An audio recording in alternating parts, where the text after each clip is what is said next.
Abu Hail, the tendency is people who are made out of Abu Hail, I clap for them, but the percentage is very small. I started in Abu Hail. You started in Abu Hail? Yes. Bravo.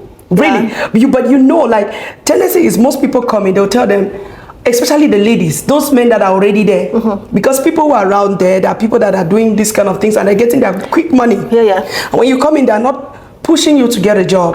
It's just like, okay, if you see work for buy and tell me, they will never buy you that job. Oh my God! Because the truth about that's one thing about Dubai actually. Yeah. When you come here with the mindset of buying job, you've already failed 50%. Yes. 50%. Exactly. You are bound for failure. Yeah. Then the second thing is when you come here and you don't have a mind of your own. That's another part of failure. Yes. When you come, and then the third thing is when you come and you don't have someone that can guide you. That's another, because someone sat here and said, your success in the UAE or wherever you are as an immigrant, 60% goes to the person that receives you. You're right.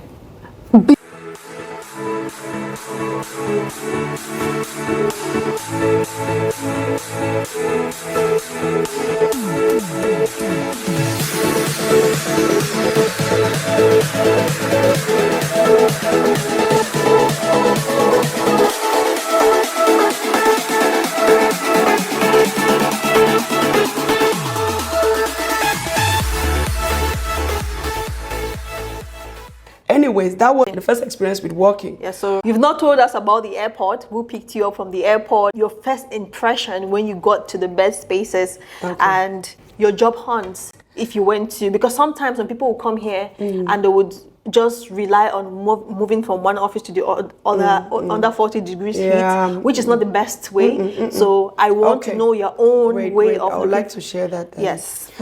My airport experience, when I came in, it was marvelous. It was great. I looked at the environment. It was beautiful. Where I was coming from was not, okay. Yeah, but it was great. But when I stepped out, the heat that came. When did you arrive? It was around 4 a.m. in the morning like this. Like what month?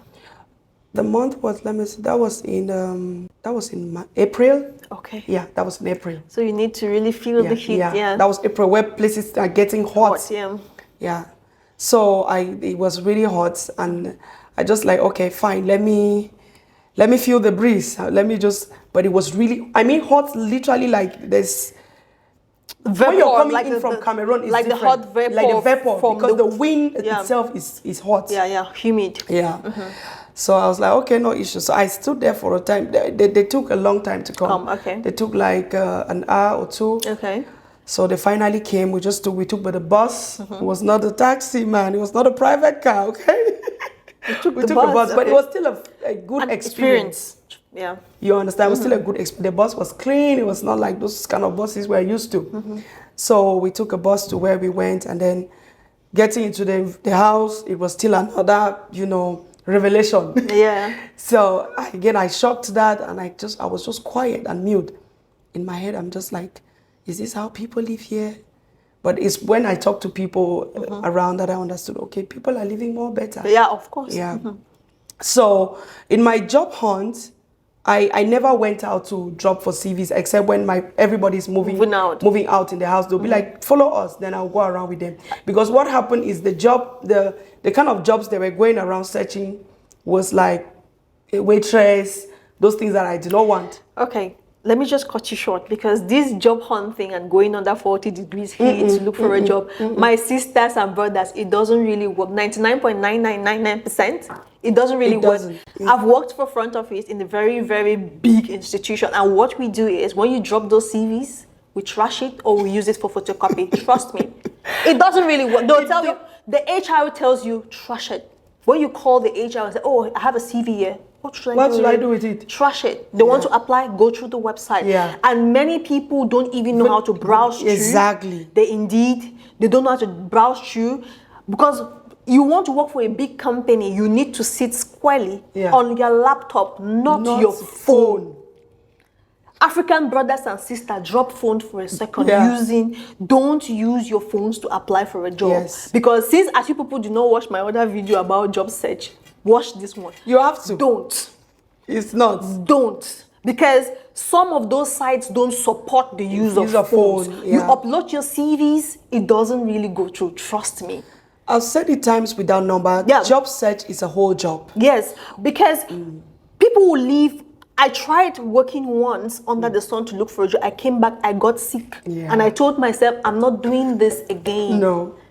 Because as you leave, they trash your CV. Yeah. So you just wasted your transport, Yeah. your energy, your time and money. And you can come and fall sick. So what I was doing is I was just searching insurance companies, real estate companies, and then I will have a whole list of them. Then I will go to You go to Google. I go to Google And I search. That's what I was saying. Yeah. Like I have a video I have to upload even today Please or tomorrow. That's what I do. This is how you search for a job. These days, what I even advise is call. Go to Google, put in your, like for example, elementary schools in Dubai. Exactly. The list comes out. The list comes out. You pick the schools one after the other. Go to their websites, look to their career section, apply for a job. That's how you get good jobs in Dubai.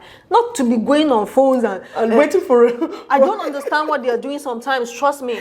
No, it's crazy. That's why I said it all the time. I made one video. I said people say they're looking for a job or they don't have jobs. Look, I do recruitment now. The number of people coming to ask for me to do recruitment are more than the people looking for jobs. Yeah, they have a lot of jobs, but you always hear our brothers and sisters they say there are no complaining that there are no jobs. There are jobs. There are jobs. You don't even know the websites to go to. You don't even know anything. And when they put up videos for you to go and search, you don't want to listen. Yeah, they don't. It's TikTok. It's TikTok. When I go to like you share good information, people don't want to learn. Yeah, trust me. But we need to get out of this mentality, guys. So that was how I was doing. I will just search them. I will send emails. Okay.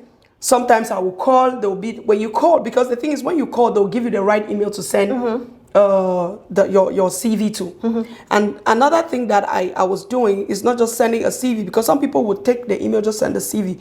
I will write there the purpose of it, an application for this position. I will write a little message, dear sir.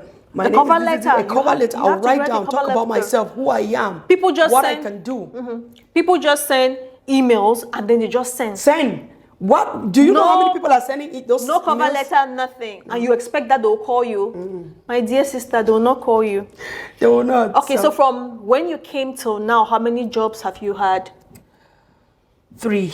Okay, that's good. For 7 years, that's okay. It means you've not been through those very harsh bosses that will just kick you out at every slight mistake or something. See, the thing is, when you know yourself, trust me, when you've put in your work, you will be valued. Yeah. Do you understand? You will be. Let me tell you, my first job, the first job that I worked in UAE, I worked for like 1 year and 8 months. And unfortunately, I had an incident where the account manager came in, had a problem with me earning much money. Okay. You understand? He was just, I don't know, I think it was me earning money and maybe probably praying. I used to pray a lot, and he was this kind of fictitious person. I'm a little bit spiritual. In fact, I'm spiritual. Sometimes I go there. So I discovered he had a problem with me. Yeah. So he was not paying. I thought, okay, it happens. Companies can get into issues and they're still adjusting themselves. It went for a month, it went for 2, it went for 3. Now I could manage with my savings that I'm doing to keep up. But then 3 months, I'm not getting my commission and I'm closing cases. So I raised a complaint. My boss by then was not in Dubai, he was in Canada. I raised a complaint. I told him like this was what is happening. He's like, no, that's wrong. I'll talk in, and then he talked and said it's like the account manager said the insurance company has, because we were brokers, that they have not paid in. And if they don't pay in, he cannot pay us. He cannot remove money from the company to pay. Profits, That was understandable. I said, okay, no issue. So I started, when I leave work, I'll go to Dera. I tried to do some business there. You know, back then I'll send some bags, clothes, and I'll make some little extra. But I was still doing my job. Then the next month, I was complaining to my friend, it's really getting tough. This thing, this people are doing, is like, getting tough, Anyanga. You've closed a lot of cases. Why are you complaining about money? I was like, I've closed, but I'm not paying. He said, no payout. They just pay commissions. I said, you receive commissions? He said, yes. I said, let me see your script. He said, no. I said, please tell me. I said, okay, which company did you close? Maybe it's my own companies I'm closing that they have not paid. He gave me, I saw that there were same things that I've done that I was not, hell let loose. I went into that man's office. I screamed, I shouted, I said, what is this? So you're paying people, you're not paying me. Are we having a problem? Or like I spoke, and he told me, they have not paid in my own commissions when he receives. Okay, that was like the 4th month. Then I just said, okay. Then I wrote again to my boss, the owner, because at least he was the nice person that I had. Yeah. He told me, okay, Nyanga, I'm so sorry about this. Go to my other office, get some money there. I'm coming. When I come, we'll sort it out. When he came, I don't know if I can share this on TV, but guys, you should know, I'm just saying this to encourage somebody somehow. Sometimes prayers do help a lot. You know, this guy came, we're sitting like we are sitting now like this, and this guy was, my boss was like, this is not right. Salespeople are the people who bring in business. They're the ones who generate money for everybody to be paid. You cannot joke with them. Go and call me this. They went and called him. He came sad. And the boss was like, what's happening with Nyanga's commission? The guy was looking at him like this, eyeball to eyeball. Then I checked him down. He was doing some funny things with his fingers down. I don't know what it was, rings or whatever he was doing with his hands. And looking at my boss, eyeball to eyeball. For some minutes, he looked like that. He stared at him and then he said, you kept me here to manage your money, and I think I'm doing what I can do best for the company. Wow. And then my boss turned and looked at me. He said, Nyanga, you're just going to wait. We'll try to follow up with the insurance company so that they can pay you. Oh, my God. I was like, okay, sir, I've heard. And I stood up and I left. When I left that room, that was the day I left the company. But I did not leave immediately. So did they pay you? No. When I left, I did not leave the company immediately. When I left, I said, okay, no issues, I'll wait for you. Then I started searching for my job quietly. I activated my next plan. Yeah. I had gained a lot of whatever. So by then, the good thing is I had already brought in my siblings. I had brought in my 2 siblings here. I brought in my 2 cousins. So they were all working. And, you know, that's one thing. People come, when you are in a position, help others so that when things get rough for you, they can help you. But the truth about helping others sometimes is you can still help. And when it gets rough for you, they sign out. Do it with family first. Family betrays, I know, but but it's very difficult for every family to betray you. Yeah. There's a little bit of bond. For friends, I've helped thousands of people that that one for me is God's work. You understand? But what I do is, I'm telling you, like a brother, like a sister, like a friend. If you're my friend, I'm standing up for you. I'm telling you, if I did down, you give a woman hand by force. You understand? But if I just help somebody that is stranded, I don't expect anything from you. Okay. But fortunate for me, it was not bad. My siblings supported me during that period. Okay. So I just looked for a different job. The day I got my new offer, and you would? everything, I just came in. I told them, okay, I'm leaving in 3 days. Okay. They were like, you have to give 1 month notification. I said, I've not taken vacation since I'm here, so consider it as my period. And I left. So that was when the begging came in. But you know, of course, when you put your resignation, never take it back. Yeah. They'll mix you up. Definitely. Yeah. All right. So on the next question, would you say your journey of success would have been better if you went to other nations like the US, like the UK? If yes or no, explain why. No. Why? See, what I've learned in this UAE, right? I don't think that if I was in another country, I would have given the opportunity to explore that. Trust me. Because in UAE, I have entered every door. In UAE, my level of self-confidence and relationship with people have grown. Because the good thing about this country is it's easy to relate with people. You understand? Yeah. You know, as Black people, we are being, we have this racist crisis all over the world. But in UAE, it's not. I'll just cut you short. Yeah. Because someone told me, oh, the UAE, the racism she felt in UAE, she's not felt. No. She's playing the victim. I will tell you. Yeah, you're lying. Trust me. If they tell you somewhere that I don't want an African, some African came there and misbehaved. Yes. And that very talk will not only be for African. Trust me. If they had an experience with an Egyptian or with Sri Lankan or with an Indian, they will tell you same. Yeah, let me cut you short because there are some companies that even if you're an African, flying with wings like an angel, do not take you because 1 or 2 Africans came there and they misbehaved badly, so they will not take you. I've told people a lot of times, when you are outside your country, you represent yourself. Yeah. Not even, let me just say within Cameroon, right? You're from Bayangi. as you're out of Bayangi, you represent Bayangi. Some people say, this is how Bayangi girls behave. This is how Bamenda girls behave. This is how Manko girls. You understand? Yeah. You represent where you're coming from. And when you're out of the country, it's your country now that you're representing. Yeah. So if you go there and misbehave, the person will just be like, I had an encounter. In fact, let's flip it around. Yeah. It's not just about them. You yourself, when you meet another nationality and you have a good experience, do you say, this Linda was a nice girl? No, this Filipino girl was a nice girl. Yes. You generalize it. Yeah. So that's it. It's not about racism. This country is welcoming. It's friendly. Yes. Oh. You can literally just walk to anybody and talk to. They will not give you a side look. Yeah. You understand? So I cannot say I have grown. You understand? I've grown.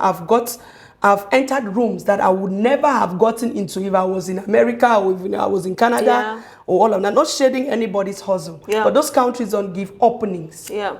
If they might ever watch this video, they should know that Africans, we carry a lot. You cannot some people might misbehave, but they are not speaking for everybody. Yeah. They are not speaking for everybody. So, but you don't give that openings to people because you judge people by their skin color. That's why I love UAE. Like, I feel so much at home in UAE. There is no discrimination. So far as you're doing your stuff, you don't have any issues. And you're going by the rules. You're going by the rules. People don't want to go by the rules. They tell you don't throw that here, you want to throw. They tell you don't drink and drive. You want to drink and drive. The things that are for your benefit, but you don't want to do, and then you want to complain. Trust me. Yeah. We are fond of that. No, we sabi. What about them? We no complain. We used to for break rule. They say take U10, you want cut across. It's not like that. So that, and with them keeping those rules, it makes it safe.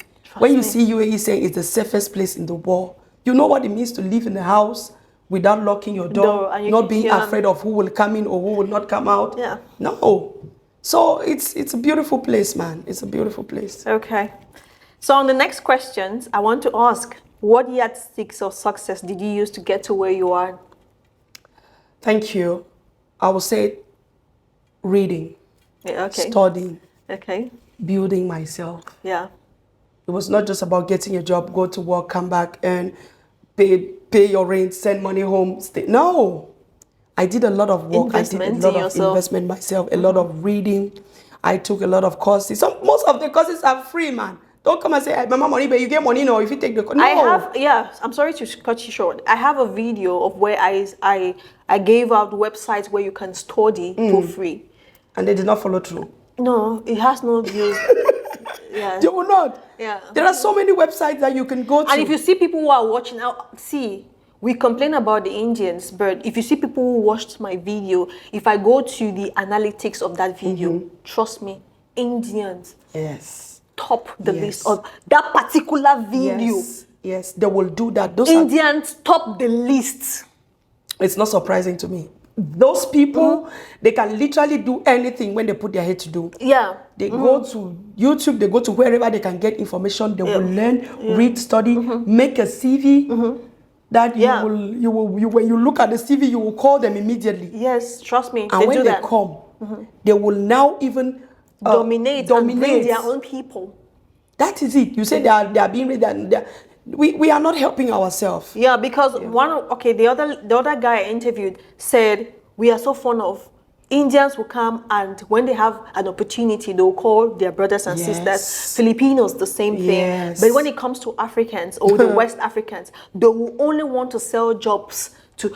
How come there's a job for 1,000 dirhams and you're asking for commission for 2,000? How does it really make sense? Make it make sense to some of us, because I don't really get it. People that come to look for jobs don't have money.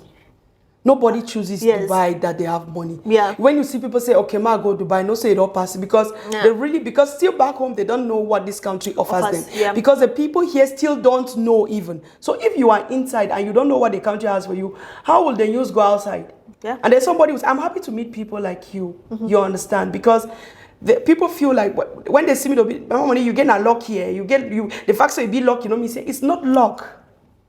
It's your mind. The truth is, I'll cut you short. Luck can play, but you need to upgrade your mind. Your mind needs to be upgraded. Yeah. See, to meet with things and people in this nation, that mindset of lack, you need to scrape it out. Off. Totally.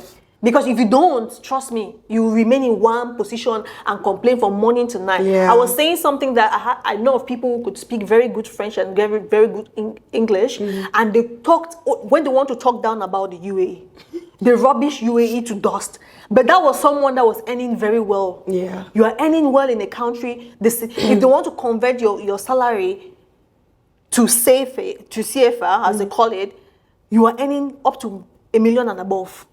And you still, who does that? You want to talk down. Yeah, you still want to talk down about a place that is blessing you this much. In your country, can you even smell that? Can you smell salary? 200,000? You cannot. I was saying someone that there's definitely no way I will ever want to talk evil about the UAE because they gave me my first employment. Yes. Because what I've seen here, what I've seen here, the places I've worked for. In my country, if I stayed in my country, I would not even have that opportunity whatsoever. And maybe if I went to the US or the UK, I would have been very comfortable and I would have not had this zeal that I had in me, this type of motivation that I had in me to create things by myself. Okay, she came in here and was like, I thought you have a very big crew doing things on your own. No, honey, I do everything on my own. She's great, I script. She's great. I set up my camera. Whatever you see in everything, I do it from scratch. Editing to the end.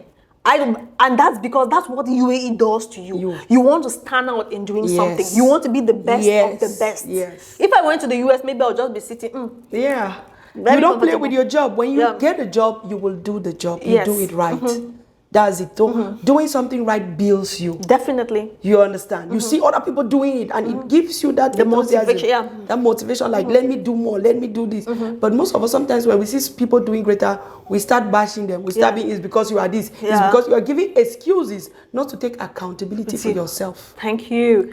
I was saying the other time in my video, I said, okay, I've said it before. I said, Africans blame everything around them for the reasons why they cannot make it beg themselves. Yes. Oh, this country is this. Oh, they don't know. What have you done to the country? I know people who are in this country with a master's degree, but they can complain from the 31st of December to another 31st of December on the next year. They will complain and complain and complain. I said, when you complain, you limit yourself in every way possible. Yes. You will not see a green light that this country can offer. There are Africans here without even a first degree making it big. Yeah.